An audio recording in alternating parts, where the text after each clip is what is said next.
Beyond the Wall of Sleep by H.P. Lovecraft. What strange, splendid, yet terrible experiences came to the poor mountaineer in the hours of sleep? A story of a supernal being from Algol, the demon star. I have often wondered if the majority of mankind ever paused to reflect upon the occasionally titanic significance of dreams, and of the obscure world to which they belong. Whilst the greatest number of our nocturnal visions are perhaps no more than faint and fantastic reflections of our waking experiences, Freud, to the contrary, with his puerile symbolism, there are still a certain remainder whose immundane and ethereal character permits of no ordinary interpretation, and whose vaguely exciting and disquieting effects suggest possible minute glimpses into a sphere of mental existence no less important than physical life, yet separated from that life by an all but impassable barrier. From my experience I cannot doubt but that man, when lost to terrestrial consciousness, is indeed sojourning in another and uncorporeal life of far different nature from the life we know, and of which only the slightest and most indistinct memories linger after waking. From those blurred and fragmentary memories we may infer much, yet prove little.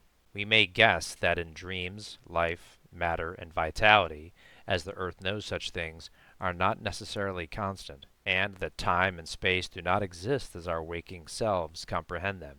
Sometimes I believe that this less material life is our truer life, and that our vain presence on the terrestrial globe is itself the secondary or merely virtual phenomenon.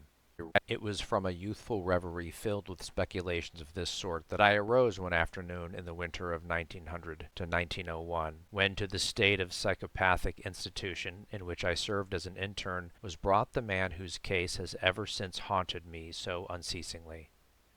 His name as given on the records was Joe Slater, or Slatter, and his appearance was that of a typical denizen of the Catskill mountain region. One of those strange, repellent scions of a primitive colonial peasant stock, whose isolation for near 3 centuries in the hilly fastnesses of little-traveled countryside has caused them to sink to a kind of barbaric degeneracy, rather than advance with their more fortunately placed brethren of the thickly settled districts.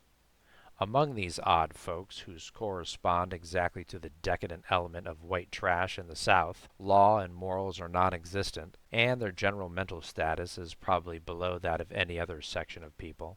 Joe Slater, who came to the institution in the vigilant custody of 4 state policemen, and who is described as a highly dangerous character, certainly presented no evidence of his perilous disposition when I first beheld him. Though well above the middle stature, and of somewhat brawny frame, he was given an absurd appearance of harmless stupidity by the pale, sleepy blueness of his small watery eyes, the scantiness of his neglected and never-shaven growth of yellow beard, and the listless drooping of his heavy nether lip. His age was unknown, since among his kind neither family record nor permanent family ties exist, but from the baldness of his head in front, and from the decayed condition of his teeth, the head surgeon wrote him down as a man of about 40. From the medical and court documents we learned all that could be gathered of his case. This man, a vagabond, hunter, and trapper, had always been strange in the eyes of his primitive associates. He had habitually slept at night beyond the ordinary time, and upon waking would often talk of unknown things in a manner so bizarre as to inspire fear even in the hearts of his unimaginative populace. Not that his form of language was at all unusual, for he never spoke save in the debased patois of his environment, but the tone and tenor of his utterances were of such mysterious wildness that none might listen without apprehension. He himself was generally as terrified and baffled as his auditors, and within an hour after waking would forget all that he had said, or at least all that had caused him to say what he did, relapsing into a bovine, half-amiable normality like that of the other hill-dwellers. As Slater grew older, it appeared his matutinal aberrations had gradually increased in frequency and violence, till about a month before his arrival at the institution had occurred the shocking tragedy which caused his arrest by the authorities. One day near noon, after a profound sleep begun in a whiskey debauch at about 5 the previous afternoon, the man had roused himself most suddenly, with ululations so horrible and unearthly that they brought several neighbors to his cabin, a filthy sty where he dwelt with a family as indescribable as himself. Rushing out into the snow, he had flung his arms aloft and commenced a series of leaps directly upward in the air, the while shouting his determination to reach some big cabin with brightness in the roof and walls and floor and the loud queer music far away. As two men of moderate size sought to restrain him, he had struggled with maniacal force and fury, screaming of his desire and need to find and kill a certain thing that shines and shakes and laughs. At length, after temporarily felling one of his detainers with a sudden blow, he had flung himself upon the other with a demonic ecstasy of bloodthirstiness, shrieking fiendishly that he would jump high in the air and burn his way through anything that stopped him. Family and neighbors had now fled in a panic, and when the more courageous of them returned, Slater was gone, leaving behind the unrecognizable pulp-like thing that had been a living man but an hour before. None of the mountaineers had dared to pursue him, and it is likely that they would have welcomed his death from the cold. But when several mornings later they heard his screams from a distant ravine, they realized that he had somehow managed to survive, and that his removal in one way or another would be necessary. Then had followed an armed searching party, whose purpose, whatever it may have been originally, became that of a sheriff's posse, after one of the seldom popular state troopers had by accident observed, then questioned, and finally joined the seekers. On the third day Slater was found unconscious in the hollow of a tree and taken to the nearest jail, where alienists from Albany examined him as soon as his senses returned. To them he told a simple story. He had, he said, gone to sleep one afternoon about sundown after drinking much liquor. He had awakened to find himself standing bloody-handed in the snow before his cabin, the mangled corpse of his neighbor Peter Slater at his feet. Horrified, he had taken to the woods in a vague effort to escape from the scene of what must have been his crime. Beyond these things he seems to know nothing, nor could the expert questioning of his interrogators bring out a single additional fact. That night Slater slept quietly, and the next morning he wakened with no singular feature save a certain alteration of expression. Dr. Bernard, who had been watching the patient, thought he noticed in the pale blue eyes a certain gleam of peculiar quality, and in the flaccid lips an all but imperceptible tightening, as if of intelligent determination. But when questioned, Slater relapsed into the habitual vacancy of the mountaineer, and only reiterated what he had said on the preceding day.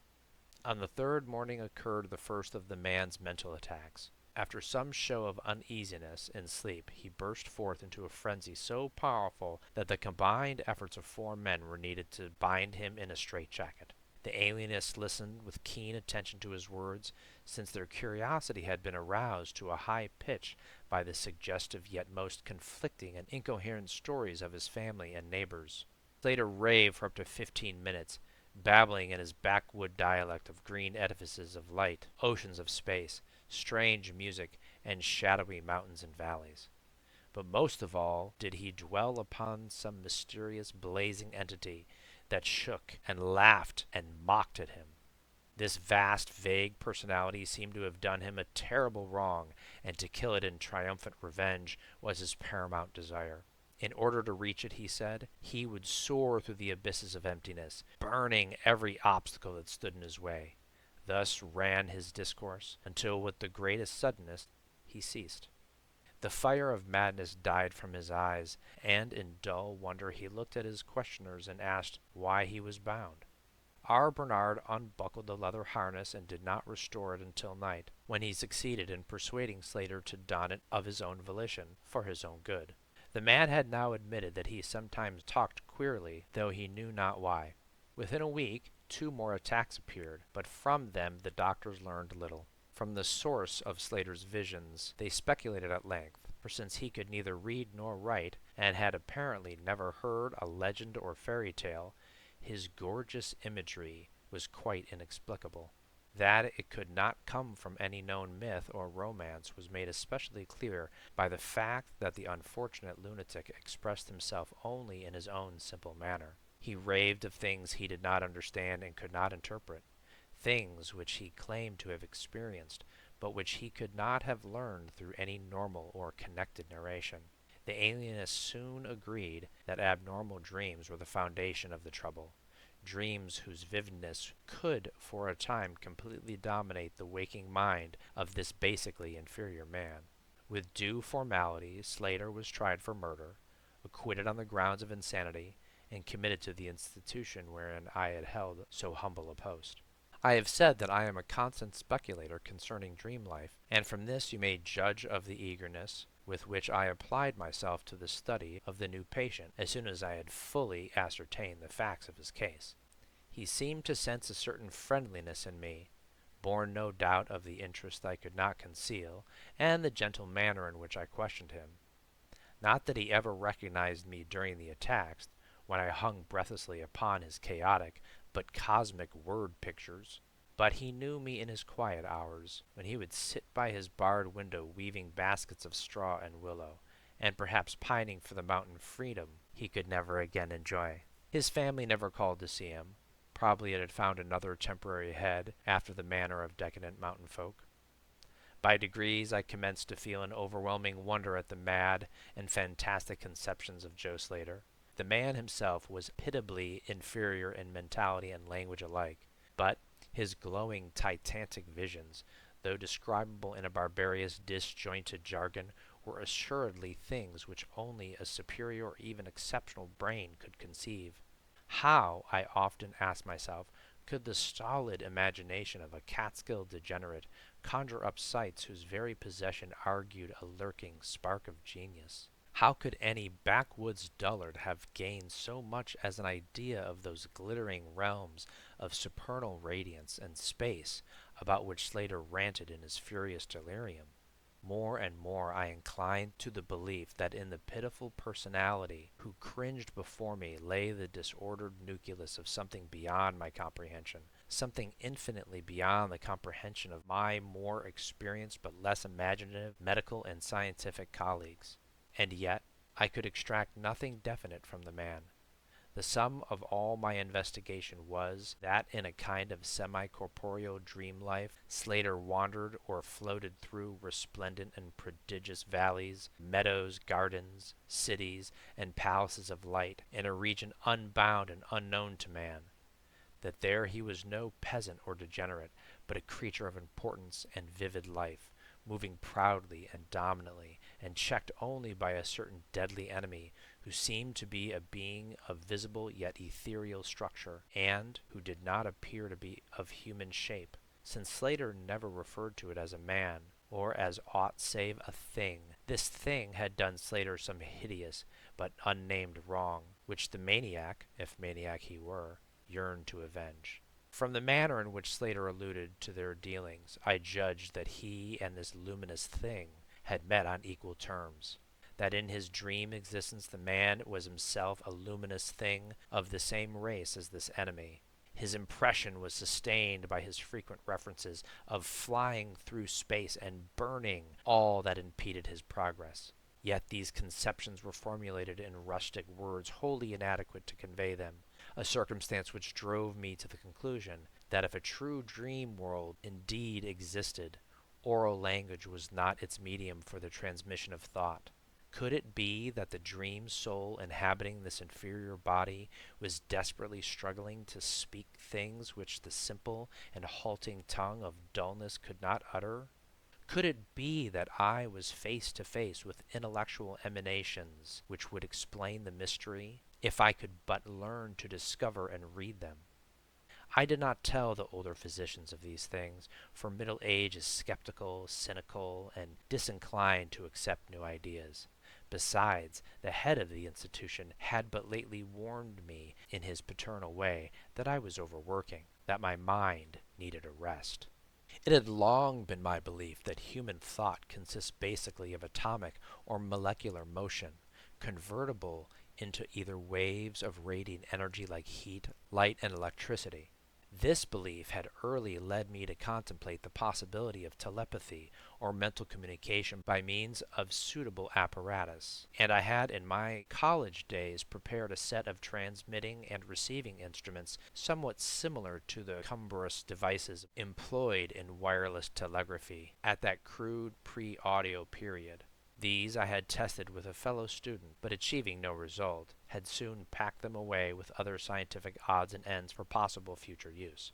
Again, in my intense desire to probe into the dream life of Joe Slater, I sought these instruments again, and spent several days in repairing them for action. When they were complete once more, I missed no opportunity for their trial. At each outburst of Slater's violence, I would fit the transmitter to his forehead and the receiver to my own, constantly making delicate adjustments for various hypothetical wavelengths of intellectual energy. I had but little notion of how the thought impressions would, if successfully conveyed, arouse an intelligent response in my brain, but I felt certain that I could detect and interpret them. Accordingly, I continued my experiments, though informing no one of their true nature.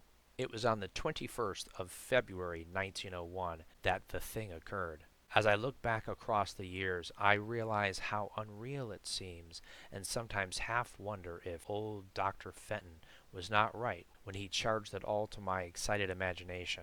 I recall that he listened with great kindness and patience when I told him, but afterwards gave me a nerve powder and arranged for the half-year's vacation on which I departed the next week. That fateful night I was wildly agitated and perturbed, for despite the excellent care he had received, Joe Slater was unmistakably dying. Perhaps it was his mountain freedom that he had missed, or perhaps the turmoil in his brain had grown too acute for his rather sluggish physique. But, at all events, the flame of vitality flickered low in the decadent body. He was drowsy near the end, and as darkness fell, he dropped off into a troubled sleep. I did not strap the straitjacket, as was customary when he slept, since I saw that he was too feeble to be dangerous, even if he woke in mental disorder once more before passing away. But I did place upon his head and mine the two ends of my cosmic radio, hoping against hope for a first and last message from the dream world in the brief time remaining. In the cell with us was one nurse, a mediocre fellow who did not understand the purpose of the apparatus, or think to inquire into my course. As the hours wore on, I saw his head droop awkwardly in his sleep, but I did not disturb him. I myself, lulled by the rhythmical breathing of the healthy and the dying man, must have nodded a little later. The sound of weird lyric melody was what aroused me. Chords, vibrations, and harmonic ecstasies echoed passionately on every hand, while on my ravished sight burst the stupendous spectacle of ultimate beauty. Walls, columns, and architraves of living fire blazed effulgently around the spot where I seemed to float in air, extending upward to an infinitely high vaulted dome of indescribable splendor. Blending with this display of palatial magnificence, or rather supplanting it at times in kaleidoscopic rotation, were glimpses of wild plains and graceful valleys, high mountains, and inviting grottos, covered with every lovely attribute of scenery which my delighted eyes could conceive of, yet formed wholly of some glowing ethereal plastic entity, which in consistency partook as much of spirit as of matter. As I gazed, I perceived that my own brain held the key to these enchanting metamorphoses, for each vista which appeared to me was the one my changing mind most wished to behold. Amidst the Elysian realm I dwelt not as a stranger, for each sight and sound was familiar to me, just as it had been for uncounted eons of eternity before, and would be for like eternities to come. Then the resplendent aura of my brother of light drew near, and held colloquy with me, soul to soul, with silent and perfect interchange of thought.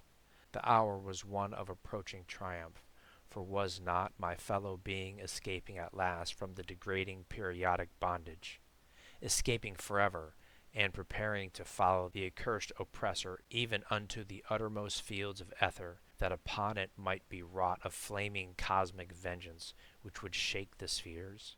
We floated thus for a little time, when I perceived the slight blurring and fading of the objects around us, as though some force were recalling me to earth, where I least wished to go.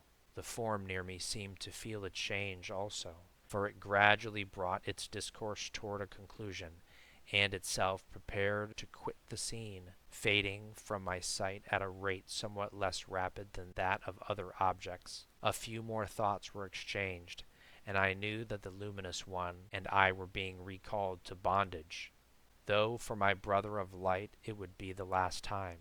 The sorry planet's shell being well nigh spent, in less than an hour my fellow would be free to pursue the oppressor along the Milky Way and past the hither stars to the very confines of infinity.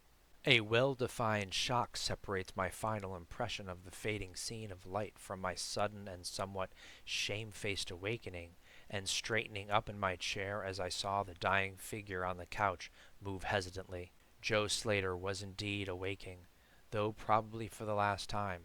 As I looked more closely, I saw in the sallow cheeks shone spots of color which had never before been present. The lips, too, seemed unusual, being tightly compressed, as if by the force of a stronger character than had been Slater's. The whole face finally began to grow tense, and the head turned restlessly with closed eyes. I did not rouse the sleeping nurse, but readjusted the slightly disarranged headbands of my telepathic radio, intent to catch any parting message the dreamer might have to deliver. All at once the head turned sharply in my direction, and the eyes fell open, causing me to stare in blank amazement at what I beheld. The man who had been Joe Slater, the Catskill decadent, was now gazing at me with a pair of luminous, expanding eyes whose blue seemed subtly to have deepened. Neither mania nor degeneracy was visible in that gaze, and I felt beyond a doubt that I was viewing a face behind which lay an active mind of high order. At this juncture, my brain became aware of a steady external influence operating upon it. I closed my eyes to concentrate my thoughts more profoundly, and was rewarded by the positive knowledge that my long-sought mental message had come at last. Each transmitted idea formed rapidly in my mind, and though no actual language was employed, my habitual association of conception and expression was so great that I seemed to be receiving the message in ordinary English. "Joe Slater is dead," came the soul-petrifying voice of an agency from beyond the wall of sleep. My opened eyes sought the couch of pain and curious horror, but the blue eyes were still calming, gazing, and the countenance was still intelligently animated. "He is better dead, for he was unfit to bear the active intellect of cosmic entity. His gross body could not undergo the needed adjustments between ethereal life and planet life. He was too much an animal, too little a man. Yet it is through his deficiency that you have come to discover me, for the cosmic and planet souls rightly should never meet. He has been in my torment and diurnal prison for 42 of your terrestrial years. I am an entity like that which you yourself become in the freedom of dreamless sleep.